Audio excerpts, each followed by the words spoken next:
Cinema शौकीन सबका स्वागत करता है। आज हम बात करने वाले हैं बिहाइंड एनिमी लाइंस के बारे में। ये कहानी है लेफ्टिनेंट क्रिस बर्नेट की, जो एक यूएस नेवी फ्लाइट ऑफिसर है। और क्रिस जब एक युद्ध पे जाता है तब वहाँ पर उसके साथ कुछ ऐसा होता है कि वो अपने सारे के सारे साथियों से अलग हो जाता है। कहानी की शुरुआत होती है और हमारे सामने आता है बोस्नियन वॉर का दृश्य। और यहाँ पर हम हर एक जगह के सिपाहियों को देखते हैं। अभी अभी यहाँ पर युद्ध लगभग खत्म हो चुका है और अब नाटो सेना भी यहाँ से वापस जा रही है। तभी हम एक अमेरिकन एयरक्राफ्ट को देखते हैं जिसका नाम है यूएसएस कार्ल विंसन। और अभी यहाँ पे एक प्लेन को टेक ऑफ के लिए तैयार किया जा रहा है और सारे लोग उन्हें इंस्ट्रक्शन दे रहे हैं। और इस प्लेन के अंदर 2 पायलट्स हैं, लेकिन थोड़ी देर के बाद उन्हें बताया जाता है कि आज वो लोग टेक ऑफ नहीं कर सकते। और आज ये दूसरी बार हुआ है इनके साथ, इसीलिए अब दोनों के दोनों पायलट बहुत परेशान हो जाते हैं और वो प्लेन से बाहर आ जाते हैं। इनका नाम है क्रिस और जेरेमी। लेकिन क्रिस यहाँ पे ज्यादा ही परेशान है क्योंकि वो जितने भी उड़ान भर रहा है वो ज्यादातर अमीर लोगों के लिए भर रहा है। इसीलिए क्रिस नाराज है क्योंकि इस काम के लिए वो सेना में भर्ती नहीं हुआ था।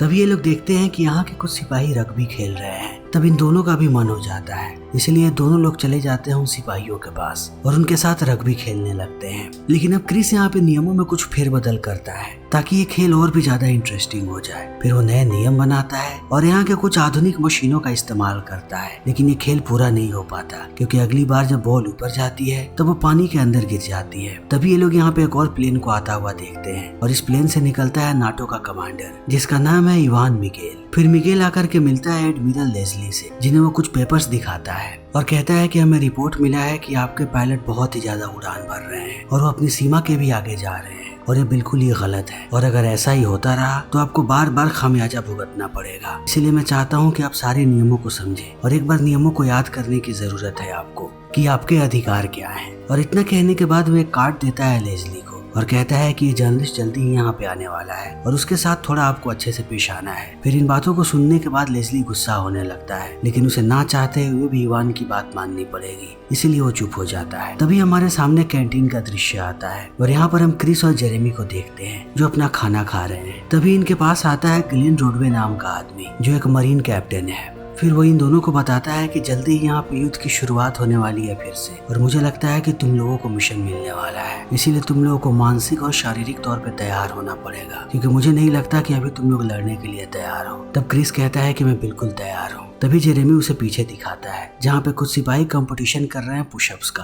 फिर अभी ये लोग इन चीजों को देख ही रहे होते हैं। तभी यहाँ पर एक और सिपाही आता है और वो क्रिस को कहता है कि तुम्हें एडमिरल बुला रहे हैं, यानी कि लेस्ली। फिर क्रिस इस आदमी के पीछे पीछे जाने लगता है, लेकिन वो बार बार इससे पूछता है कि आखिर एडमिरल मुझे बुला क्यों रहे हैं। तब वो आदमी कहता है कि मुझे कुछ नहीं पता, मुझे इतना ही आदेश मिला था कि मैं तुम्हें ले करके यहाँ पे आऊँ। तभी क्रिस पहुँचता है एडमिरल के ऑफिस में। तब एडमिरल क्रिस से पूछते हैं कि क्या तुमने रेजिग्नेशन लेटर भेजा है मुझे। तब क्रिस कहता है कि हाँ। फिर लेस्ली कहता है कि मैं इसका कारण जान सकता हूँ। तब क्रिस कहता है कि मैं यहाँ पे एक फाइटर प्लेन चलाने आया था और मैं हमेशा से युद्ध में जाना चाहता था, लेकिन यहाँ लाने के बाद मुझे वॉचमैन बना दिया गया। मैं हर रोज के एक ही रूटीन से तंग आ चुका हूँ और अब मुझे कुछ भी मजा नहीं आता इस काम में। मैं ऊपर जाता हूँ फिर नीचे आता हूँ और पिछले कुछ वक्त से मैं सिर्फ यही कर रहा हूँ, इसीलिए रूटीन मुझे खाने लगा है और मैं इस बात को भूलने लगा हूँ कि मैं एक फाइटर पायलट हूँ। अगर ऐसा ही चलता रहा तो मैं अपनी ट्रेनिंग को भी भूल जाऊंगा एक दिन। फिर इन सारी बातों को सुनने के बाद अब लेस्ली भी निराश होने लगता है। उसे क्रिस का यह रवैया बिल्कुल भी पसंद नहीं आता, इसीलिए वो कहता है कि 2 सप्ताह के बाद मैं तुम्हारे रेजिग्नेशन का जवाब लिख दूंगा,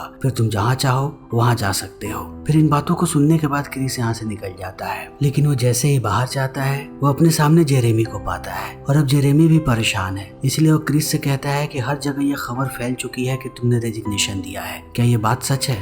तब क्रिस कहता है कि हाँ। तब इन बातों को सुनने के बाद जेरेमी और परेशान हो जाता है, लेकिन अब क्रिस यहाँ से निकल जाता है और निकलते ही वो सबसे पहला कॉल करता है अपने पिता को और उन्हें क्रिसमस की बधाइयाँ देता है। तभी वो देखता है कि हर जगह पे क्रिसमस की तैयारी हो रही है, लेकिन यहाँ पे बोर्ड पे क्रिस का नाम लिखा गया है क्योंकि यहाँ का जो अगला मिशन होने वाला है वहाँ पर क्रिस को भी भेजा जाएगा, वो भी नॉन फ्लाइंग जोन में, और वहाँ से क्रिस को तस्वीरें लेनी है। और ये खबर क्रिस के लिए बहुत ही आश्चर्यजनक होती है क्योंकि वो जानता है कि इस चीज से उसका पूरा का पूरा क्रिसमस खराब हो जाएगा। तभी उसके पास जेरेमी आता है और वो उसे समझाने लगता है और कहता है कि कम से कम हमें एक और उड़ान भरने का मौका मिलेगा, इसीलिए मैं चाहता हूँ कि तुम मेरे साथ चलो। फिर जेरेमी और क्रिस ये दोनों अपने जेट में बैठते हैं और यहाँ से निकल पड़ते हैं। लेकिन इस बीच क्रिस हमेशा ही परेशान नजर आता है। तभी वो रडार में देखता है कि नीचे कुछ हलचल हो रही है, इसीलिए वो इस बारे में बात करता है जेरेमी से कि उसे कुछ नीचे नजर आ रहा है। तब जेरेमी कहता है कि वो रिस्ट्रिक्टेड एरिया है, उस जगह के बारे में हम कुछ भी नहीं कर सकते, इसीलिए तुम उसे भूल जाओ। लेकिन क्रिस के दिमाग में अभी भी वही चल रहा है। उसे पता है कि इस जेट में एडवांस कैमरे लगाए गए हैं, इसीलिए वो कैमरे को ऑन कर देता है ताकि वो सारी चीजों को रिकॉर्ड कर सके।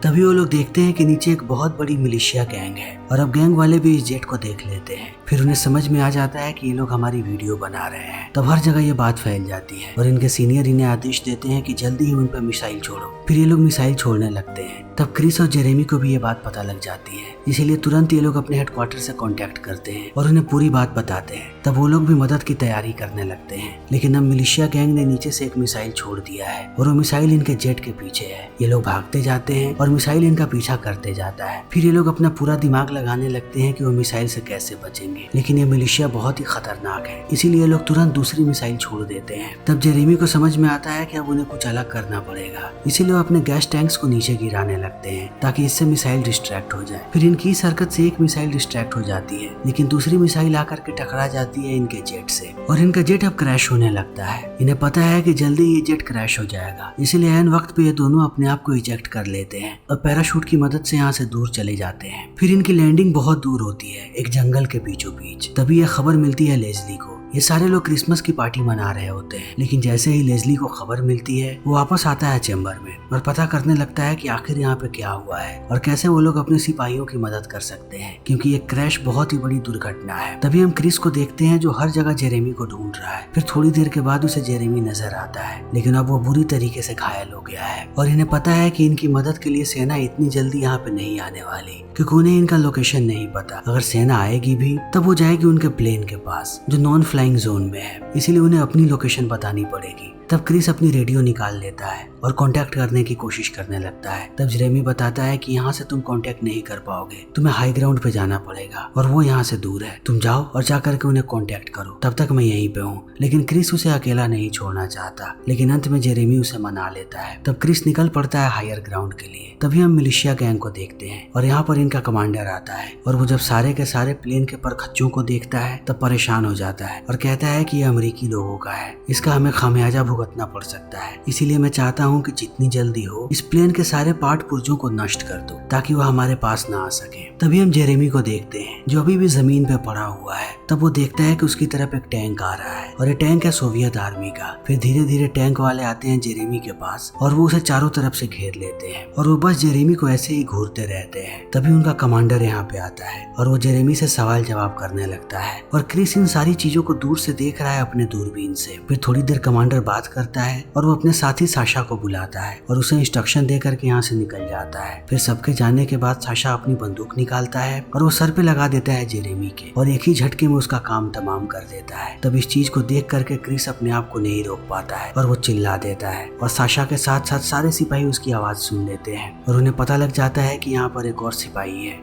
इसीलिए सब अंधाधुंध गोलियां चलाने लगते हैं क्रिस पे। क्रिस भागते जाता है और ये लोग उसका पीछा करते जाते हैं, लेकिन अब क्रिस भागता हुआ पहुंचता है हाई ग्राउंड पे और वहां से कांटेक्ट करता है अपने कंट्रोल रूम में और लेज़ली को पूरी बात बताता है कि उन लोगों ने जेरेमी को मार दिया है। तब लेज़ली एक नया कोऑर्डिनेट देता है क्रिस को और कहता है कि तुम रैली पॉइंट पे पहुंचो, हम पिकअप वहाँ पे भेज रहे हैं, हम तुम्हें वहाँ से पिक कर लेंगे। फिर इन बातों को सुनने के बाद अब क्रिस भी तैयार हो जाता है और वो रैली की तरह भागने लगता है ताकि जल्द से जल्द वो पिकअप पॉइंट तक पहुंच सके। और दूसरी तरफ लेज़ली भी सारे लोगों को तैयार कर रहा है ताकि वो जल्दी पिकअप पॉइंट पे मदद भेज सके। लेकिन जल्दी ही नाटो सेना को ये बात पता लग जाती है, इसीलिए वो आते हैं लेज़ली के पास और उसे समझाने लगते हैं और उन्हें पता लग जाता है कि बोस्नियक्स आर्मी ने मारा है जेरेमी को। तब मिगेल यहाँ पे लेज़ली को समझाने लगता है कि इन लोगों ने गलती की उनके एरिया में जाके, इसीलिए बोस्नियक सेना ने उन्हें मारा और अगर हमने वहाँ पे मदद भेजी क्रिस को बचाने के लिए तब सारी चीजें फिर से खराब हो सकती है, क्योंकि हम यहाँ पे शांति समझौता कर रहे हैं ताकि यहाँ पे सारी चीजें ठीक हो जाए। इसीलिए बोस्नियक आर्मी बहुत ही ज्यादा गुस्से में है, हमारी ये गलती होगी और उसके बाद फिर से युद्ध का माहौल शुरू हो जाएगा। इसीलिए मैं तुम्हें वार्न कर रहा हूँ कि तुम क्रिस के लिए मदद मत भेजो तब तक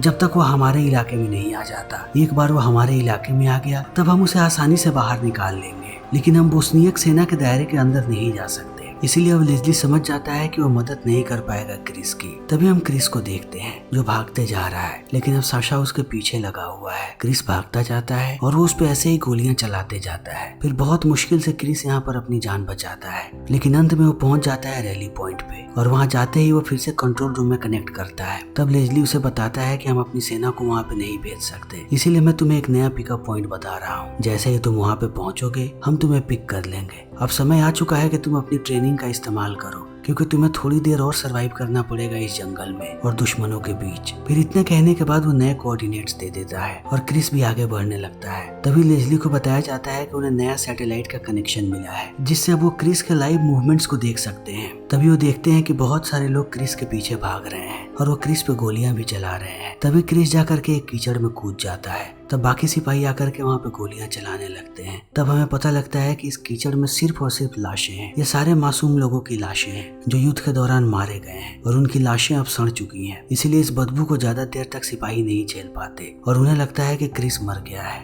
फिर वो वापस चले जाते हैं, लेकिन थोड़ी देर के बाद हमें पता लगता है कि क्रिस एक लाश के नीचे छुपा हुआ था। इसीलिए वो बाहर निकलता है और धीरे धीरे फिर से आगे बढ़ने लगता है। तब लेस्ली अपने और सिपाहियों को आगाह कर देता है कि वो जितना करीब हो सके उतना करीब जाए क्रिस के। लेकिन अब न्यूज वालों को ये बात पता लग जाती है कि अमेरिका का एक जेट गायब हो गया है। इसीलिए वो हर जगह इस खबर को दिखाने लगते हैं और जैसे ही इस जेट की खबर क्रिस के पिता को मिलती है वो परेशान होने लगते हैं। लेकिन अब सारे लोग उसके पिता को समझाने लगते हैं। तभी हम कमांडर को देखते हैं, जिसे पता लगता है कि क्रिस शायद अभी तक जिंदा है। इसीलिए वो परेशान हो जाता है और कहता है कि मुझे क्रिस की लाश चाहिए, वो आदमी जिंदा नहीं बचना चाहिए। फिर इतना कहने के बाद वो पहुंचता है अपने मैकेनिकल इंजीनियर्स के पास, जिनके पास उस जेट के सारे पार्ट पुर्जे हैं। फिर वो कमांडर से कहता है कि मुझे इसकी हार्ड ड्राइव चाहिए, जिसमें सारे के सारे फोटोज स्टोर हुए थे। तब वो हार्ड ड्राइव को देखने लगता है, लेकिन मैकेनिकल इंजीनियर बताता है कि मुझे लगता है कि इसकी तस्वीरें कहीं और भी अपलोड हुई हैं, शायद ऑनलाइन, इसीलिए हमें चिंता करने की जरूरत है। तब कमांडर कहता है कि मुझे कैसे भी सारी तस्वीरें चाहिए और तुम क्या कर सकते हो और कैसे उन तस्वीरों का पता लगा सकते हो, वो सारी की सारी जानकारियां मुझे दो। तभी लेस्ली पहुंचता है मिगेल के पास और इन दोनों में बहस होने लगता है कि आखिर मीडिया वालों को पता कैसे लगा जेट के बारे में और हर जगह ये खबर फैल कैसे गई। मिगेल यहाँ पे एक के बाद एक इल्जाम लगाते रहता है लेस्ली पे और कहता है कि तुम्हारी वजह से शांति समझौता खत्म हो जाएगा और फिर से यहाँ पे युद्ध का माहौल बन जाएगा, सिर्फ तुम्हारी एक बेवकूफी की वजह से कि तुमने मीडिया वालों को ये बात बता दी। अब देखो कि यहाँ पे क्या हो रहा है, इस युद्ध के जिम्मेदार तुम होगे। तभी दूसरी तरफ हम क्रिस को देखते हैं जो पहुंचता है एक पुरानी फैक्ट्री की तरफ, लेकिन जब वो आगे बढ़ रहा होता है तभी उसे कुछ लोग नजर आते हैं और वो उनकी चाल को देखता है कि वो बच बच के चल रहे हैं। इसका मतलब ये है कि नीचे वायर्स लगे हैं और वायर्स का मतलब है कि नीचे लैंडमाइंस होंगे। इसीलिए अब क्रिस भी बच बच के निकलने लगता है। तभी यहाँ पे सेना वाले आ जाते हैं और वो ऐसे ही भागते हैं क्रिस के पीछे, लेकिन उनका पैर पड़ जाता है एक वायर। इसीलिए एक के बाद एक यहाँ पे ऐसे ही ब्लास्ट होने लगते हैं और इस ब्लास्ट में सारे सिपाही मारे जाते हैं और क्रिस भी बेहोश होकर के नीचे गिर जाता है। लेकिन थोड़ी देर के बाद जब उसे होश आता है तब वो थोड़ी देर साशा को देखता है जो अपने हाथ में अभी भी बंदूक लेकर के घूम रहा है। लेकिन अब क्रिस यहाँ से ऐसे ही बच करके भाग जाता है और बहुत देर भागने के बाद वो पहुंचता है जंगल के पास। तब वो फिर से कंट्रोल रूम में कॉल करता है और कहता है कि मैं सेफ जोन में आ गया हूँ। तब लेस्ली उसे कहता है कि तुम्हें वहाँ से पूरब की तरफ जाना है, जहाँ पर हम रेस्क्यू टीम को भेज रहे हैं, वो तुम्हें वहाँ से निकाल लेंगे। तब क्रिस भागने लगता है पूरब की तरफ। तभी यहाँ पे नाटो सेना वाले आ जाते हैं और वो लेस्ली को कहते हैं कि तुम रेस्क्यू मिशन को ऑपरेट नहीं करोगे, हम एक दूसरी टीम को भेज रहे हैं रेस्क्यू के लिए। तभी क्रिस पहुंच जाता है एक पुल के पास। तब उसे एक गाड़ी नजर आती है। फिर वो जाकर के गाड़ी के सामने खड़ा हो जाता है और उनसे मदद मांगने लगता है लिफ्ट के लिए और वो लोग उसे लिफ्ट दे भी देते हैं। तब क्रिस खुश होकर के बैठ जाता है इनकी गाड़ी में और ये लोग गाड़ी के साथ यहाँ से निकल जाते हैं। लेकिन साशा ने इस चीज को देख लिया है, इसीलिए वो पुल पे आता है और अपने सारे साथियों को खबर कर देता है कि क्रिस किस तरफ गया हुआ है। तब तक दूसरी तरफ नाटो वाले अब प्लेन भेजना शुरू कर देते हैं, लेकिन क्रिस जैसे ही गाँव की तरफ जाता है अंधाधुंध उस पर गोलियां चलने लगती हैं और यहाँ के कुछ लोकल्स उसे पकड़ लेते हैं और कहते हैं कि तुम कौन हो। तब क्रिस बताता है कि वो एक अमेरिकी पायलट है। तब ये लोग कहते हैं कि क्या तुम यहाँ पे बॉम्ब लगाने आए थे, लेकिन क्रिस कहता है कि नहीं, मैं यहाँ पे सिर्फ तस्वीरें लेने आया था। तब इस बात को सुनने के बाद ये लोग परेशान हो जाते हैं और कहते हैं कि बॉस्कियन सेना यहाँ पे आती ही होगी,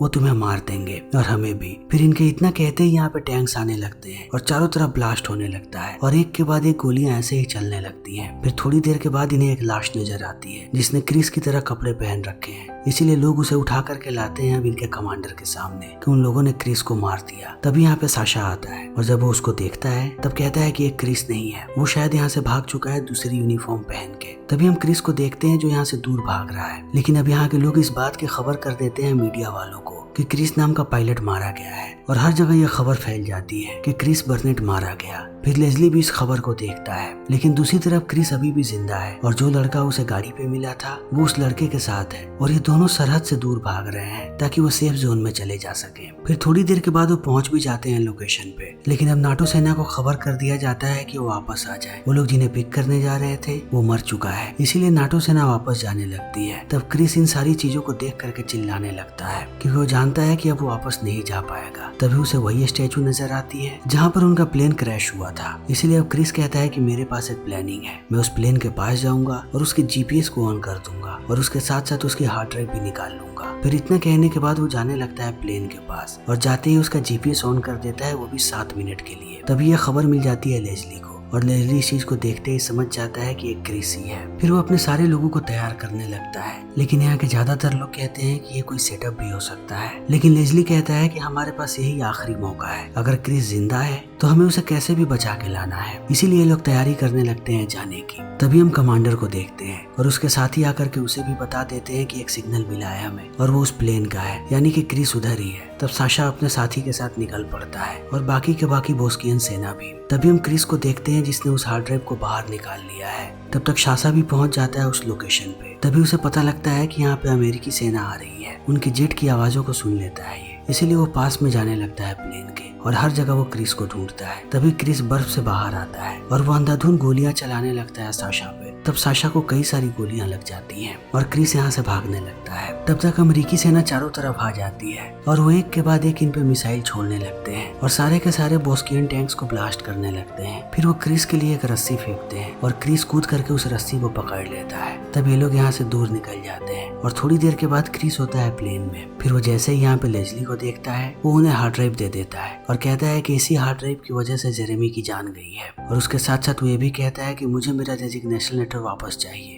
तब लेज़ली उसे लेटर वापस दे देता है। फिर ये लोग जैसे ही एयरक्राफ्ट पे वापस पहुंचते हैं हर जगह लोग खुशियां मनाने लगते हैं इनके वापसी की। लेकिन थोड़े समय के बाद अब लेज़ली रिटायर हो जाता है क्योंकि उसने नियमों का उल्लंघन किया था और इसी के साथ ये फिल्म यहीं पे खत्म हो जाती है। तो दोस्तों हमारी आज की ये वीडियो यहीं पे खत्म होती है। अगर आपको हमारी ये वीडियो पसंद आई हो तो इसे लाइक करें, शेयर करें और चैनल को सब्सक्राइब करें। Thank you.